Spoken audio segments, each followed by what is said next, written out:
सुप्रभातम। कक्षा 8 का पंचम पाठ है कंठ के नेव कंटकम की जो कथा अपन पढ़ रहे थे, उसी कथा का सेकंड पैराग्राफ अर्थात उस कथा के आगे देखिए आप। तो देखिए क्या होता है, वो शेर उस शिकारी को खाना चाहता है। अब आगे का घटनाक्रम क्या होता है प्यारे बच्चों, अंगुली रखते चलो पाठ को फिर एक बार से निकाल लीजिए और समझने की कोशिश करें। संस्कृत को सुनिए एक बार फिर से। व्याघ्र अवदतः अरे मूर्खः क्षुधार्ताय किमपि कार्यं न भवति सर्व स्वार्थ समीते चंचलः नदी तीरम प्रचितः नदी जलम अवदतः एवमेव।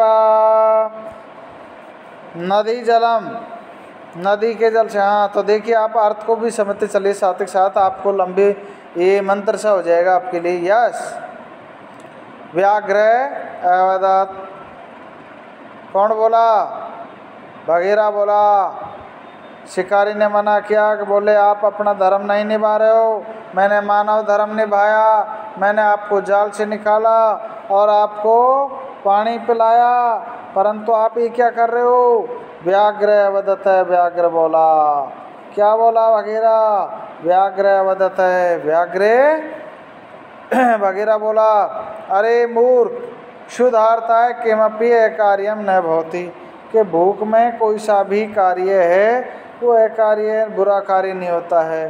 बुभुक्षु तो क्यों न करोति पाप, भूखा क्या पाप नहीं कर सकता, अर्थात भूखे के लिए सब माप होता है। सर्व स्वार्थाय समेते, सभी स्वार्थ में निहित होते हैं। कौन बोल रहा है? ये बघेरा बोल रहा है। शिकारी को फिर उल्टा पाठ पढ़ाने लग गया कि बोले सब कुछ संभव है दुनिया में। पहले तो कह रहा था कि मानव धर्म निभाओ, और अबे आप जानते हो ऐसे बदमाश होते हैं, आतंकवादी होते हैं, वो अपना मानव धर्म निभाते हैं क्या? नहीं निभाते हैं। तो ऐसे ही बघेरा भी उल्टा बोल रहा है। कैसे बोल रहा है भैया? आगे पाठ को आगे गति दीजिए।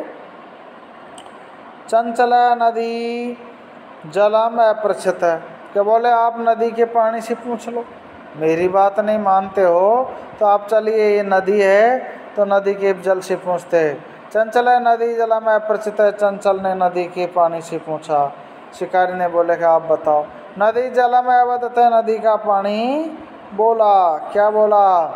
नदीम जलम अवदत एवं बहुत ही भैया कि ऐसे ही होता है। कैसे होता है? जना मई स्नानम कुर्वन्ति, लोग मेरे में स्नान करते हैं और क्या करते हैं? वस्त्राणि प्रक्षालयन्ति, वृक्ष धोते, क्या करते हैं? अपने वस्त्रों को धोते हैं, वस्त्रों को धोते हैं। तथा च मलमूत्रादि विसर्जित निवर्तन्ते, मल मूत्र आदि का विसर्जन भी पानी में ही करते हैं। वस्तु सर्व स्वार्थाय समेते, सभी स्वार्थ में ही लिप्त है। अर्थात पहले पाठ का नाम कुछ अलग था कि बोले धर्मे दमनम पापे पुण्यम, धर्म करने में धक्का लगता है और पाप करने से पुण्य मिलता है, इसी पाठ का नाम था। परंतु अबे इसी पाठ का नाम थोड़ा बदल दिया गया है ना। कंठ के नेव कंटकम, कांटे से कांटा निकाला जाता है। तो ये बात भी सार्थक होगी, कहानी के लास्ट में जाके होगी। तो अभी देखिए नदी के पानी ने भी मना कर दिया कि बोले हाँ सभी स्वार्थी होते हैं। आगे चलते हैं, आगे क्या होता है। चंचल वृक्षम उपगाम्य प्रचित, चंचल नाम का शिकारी वृक्ष के पास में जाकर के पूछता है, बोले भैया वृक्ष आप ही बताओ। वृक्ष अवदता, वृक्ष बोला, वृक्ष बोला मानवा अस्माकं छायाम विरमन्ति, लोग क्या करते हैं? हमारी छाया में विश्राम करते हैं। और अस्माकं फलानि च खाद्यन्ते, हमारे फल खाते हैं। और पुनः कुठारई प्रहत्य अस्मभ्यम सर्वदा कष्टम ददति, और दोबारा कुठार होते हैं, करवाड़े होते हैं, उनसे हमारे पर प्रहार करते हैं, हमको कष्ट देते हैं, हमारी लकड़ियाँ काटते हैं। लोग तो मतलब अच्छे नहीं होते, अर्थात मानवों की वृक्षों ने भी बुराई की है। यत्र यहाँ कुत्रापि छेदनम कुर्वन्ति, कुछ लोग हमारा छेदन करते हैं, काट देते हैं। हाँ, इसलिए सर्वे स्वार्थाय समिते, सभी स्वार्थ में ही लिप्त होते हैं भैया। इसलिए मैं भी क्या कहूँ कि ये तो स्वार्थ को ही जमानो, अर्थात वृक्ष ने भी, पेड़ ने भी उनका साथ नहीं दिया, किसका? चंचल नाम के शिकारी का। अब चंचल नाम का शिकारी भैया और किससे बोले, किससे क्या कहें, आगे क्या होता? समीपे एका लोम शिका बद्री गुलमानम। हाँ, अंदर क्या होता? पास में ही, समीप में ही एका लोम शिका, एक लोमड़ी होती है।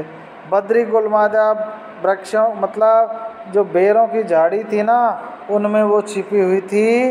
वो आ जाती है नज़दीक और आकर के पृष्ठे नीलनीना एताम वार्ता शृणोती, वो उस झाड़ी में से उनकी वार्तालाप को सुन रही थी। सा सहसा चंचलम उपसृत्य कथ्यति का वार्ता, वो अचानक सारी बात को पहले तो सुन लेती हैं और दिमाग लगाती है, और दिमाग लगा करके सोच करके अचानक आकर के चंचल शिकारी की जो बात सुन रही थी वहीं आकर के नज़दीक और कहती है, का वार्ता? ओ भैया क्या बात हो रही है रे, हमें तो बताओ। हैं, क्या बात हो रही है? अब देखिए आगे घटनाक्रम कैसे मोड़ लेता है, क्या होता है। माम अपी विज्ञापे, मुझे भी बताओ, मुझे भी बताओ। लोमड़ी ना करके बोला कि हमें भी बताओ रे भैया, क्या बात चल रही है रे। सवदत है, वह बोला, मातृ स्वसातार्थ, मौसी मौसी। अर्थात देखिए, मौसी कौन बना लेता है? शिकारी। और किसको बनाता है? लोमड़ी को मौसी बनाता है। कि रामायण में भी ऐसे बताते हैं लोग कि बोले गर्ज की बार, किसको? गर्ज की बार गधे को भी बाप बनाया था, राम जी ने बनाया, बताया, ऐसा कहते हैं ना। तो इधर क्या करता है वो शिकारी, किसको? लोमड़ी को मौसी बना लेता है। और क्या कहता है? मौसी अवसरे त्वयं समागतवती, आप सही अवसर पर आ गई है, आपसे टाइम पर आ गई है मौसी, आइए। मया ऐसे व्याघ्र से प्राणा रक्षिता, मेरे प्राणों की रक्षा करो, ये वगैरह है। वो मेरे प्राणों के पीछे पड़ गया, उससे मतलब एक तरह से अनुरोध करती है, समझाती है इशारों में। परम ऐसा मानवेव खादितुम इच्छति, परंतु ये मुझे खाना चाहता, मेरे प्राणों की रक्षा करो। कौन कह रही है? शिकारी कह रहा है, लोमड़ी मौसी से कह रहा है कि आप मेरी रक्षा करो। तदंतरम स लोमशिका यही निखिलाम कथाम निवेदित है। लोमड़ी समझ गई इशारों में कि बोले आप सबसे पहले पूरी बात को मेरे को तरीके से समझाओ, मैं समझी नहीं, क्या बात है तुम्हारे अंदर, क्या बात चल रही है। लोमशिका चंचलम कहते थे, लोमड़ी चंचल से कहती है कि आप तो हम जालम पसारे, भैया पूरे तरीके से समझाओ, मैं कम समझती हूँ। आपने क्या किया? कि बोले मैंने जाल पसाया था, ऐसा किया वैसा किया, ऐसा नहीं, सबसे पहले तुम जाल को पसारो, ठीक है। पुनः सा व्याघ्र, तो उन्होंने जाल पसार दिया। और क्या होता आगे?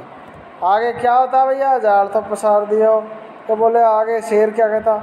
वदते केन प्रकारेण तो हम ये तस्मिन जाले वदते, हाँ, कि दोनों खड़े हो जाते हैं, बोले मैंने ऐसा किया, ऐसे बंद गया। बोलो कैसे फंसा, आप बताइए, हमें ऐसे नहीं मानते। तो हम तस्मिन जाले बद्ध है इति अहम प्रत्यक्षम दृष्टुम इच्छामि, तुम इस जाल में कैसे बंधे वो मैं प्रत्यक्ष रूप से देखना चाहते हैं, ऐसा हो ही नहीं सकता। हाँ, ये कैसे हुआ, आप बताओ, ऐसे नहीं मानती। व्याघ्र तत् वृत्तांतम प्रदर्शितुम तस्मिन जाले प्राविशत है, उस जाल को पसार देता दोबारा उस शेन को दिखाने के लिए। तो शिकारी ने अपना जाल पसार दिया, फैला दिया, बांध दिया। लोमशिका पुनः कहते थे, लोमड़ी दोबारा बोले, क्या बोले? आप शेर, क्या भैया आप भी बताइए कि आप इसमें कैसी फंसी थी? हाँ, पुनः कुर्दन कुर्दन कृत्वा दृश्य, दोबारा कूद करके बताइए, तरीके से समझाओ। स तथैव समाचार, तो उन्होंने सही किया। अनावर्तन कुर्देन सह, क्या हो जाता है लगातार कूदने पर? तुम जानते दोबारा से शेर क्या हो जाता है? श्रांत, बहुत परेशान हो जाता है। जालम बद्ध से व्याघ्र क्लांत शनय निशय भत्वा तत्र अपतत, जैसे ही बार बार वो जाल में कूदता है कौन, शेर, वो ब्याग वगैरह था ना, और परेशान होकर के निशाय होकर के और वो गिर जाता है, कौन, शेर जाल में बन जाता है, गिर गया, जाल में फंस गया। प्राण भिक्षा में उच्चय याचते, और दोबारा हाथ जोड़ करके प्राणों की भिक्षा मांगने लग जाता है कि बोले अब आप निकालिए, अरे मुझे, मैं तो जाल में बंध गया दोबारा से, ये तो मजाक कर रही थी, मैं तो, ये क्या हुआ, मैं तो जाल में बंध ही गया दोबारा से। लोमशिका व्याघ्रम नवदात, लोमड़ी वगैरह से बोली सत्यम त्वा भणितम, तुमने सत्य कहा था कि सर्वे स्वार्थाय समिते, सभी लोग स्वार्थ में ही लिप्त होते हैं, अर्थात स्वार्थ में ही हैं सब लोग, दुनिया स्वार्थ में लगी हुई, ऐसे कहते हैं ना। अरे सभी के लिए अपन कह देते हैं सभी ऐसे होते हैं, ऐसे क्यों कहते हो, सभी एक जैसे नहीं होते हैं इस दुनिया में।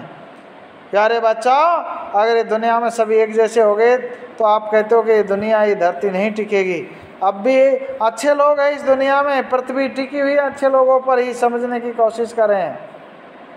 ये इस लोमड़ी ने साबित करके दिखा दिया कि बोले तो आराम से इसके अंदर आराम कर ले बेटा, तूने गलती की है।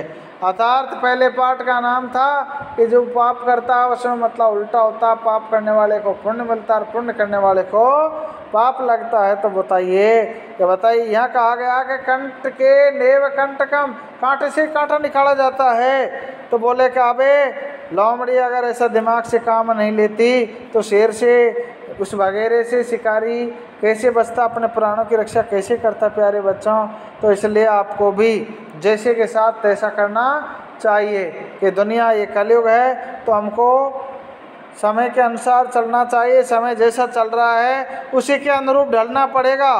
कोशिश करने वालों की हार नहीं होती, लहरों के डरने से नौका पार नहीं होती। आप पूरे पाठ को समझने की कोशिश करें, पूरे पाठ का अर्थ लिख करके और डालें अपने ग्रुप पर। यस।